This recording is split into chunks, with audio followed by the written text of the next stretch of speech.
Kaniya ito di ko gusto mo eskwela Bible School. Ipang-insulto na ako na ang mga estudyante, panahon ngayon akong gi-invite. Insulto na ako mga estudyante, kung sabi ako makuha din. Pati mga kapasturan, kaminusan ako. Mga pobre na kaayo. Muray buhat pagwaliha, walay kuwan.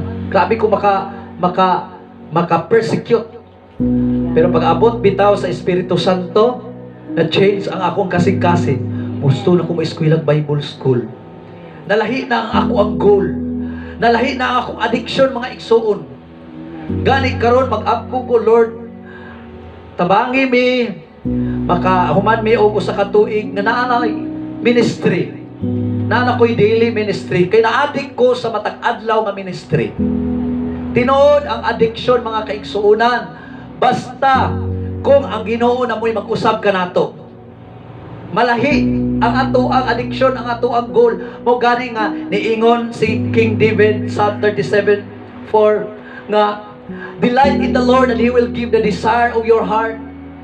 Kung kita na gani sa Ginoo, mga kaigsunan, ang atong kalipay naa na diha sa mga buluhaton, naa na mausab ang atong kalipay, ang atong addiction, gakausab ngadto sa positive. Lahi na ang atong kahangawa, lahi na ang atong pagbati, lahi na ang atong panghuna-huna, lahi na ang atong mga plano, atong kalipay. Mao man akong kalipay kaniadto. Pero karon kinausab na na diya sa Ginoo, na diya sa buluhaton, ang akong kasing-kasing kinausab na. Ang akong kalipay kay mauna nga makatabang ko sa akong igsunan, makatabang ko sa church, sa usab na. Kaniadto mga igsuon, 20 pesos, sayang kayo pa, mahinayang ko og sulod sa offering box, 20 pesos kaniadto. Apan pag-abot sa Espiritu Santo, giusab niya ang akong kasing-kasing. Giusab niya ang akong panguna-una.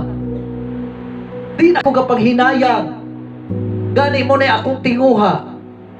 Doosbon sa Ginoo ang atong kasing-kasing una-una.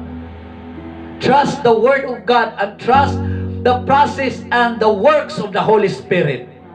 Maybe usa ka nato makaingon ang dili katuuhan, dili man ko mausab, dili man gyud ang akong kasing-kasing akong kalipay ingon ani. But when the Holy Spirit moabot na gani dinhi sa atoa, magapamuhat na gani mga kaigsuonan, our mindset mausab. Tungod kay makaambit na kita sa panghuna-huna ni Kristo.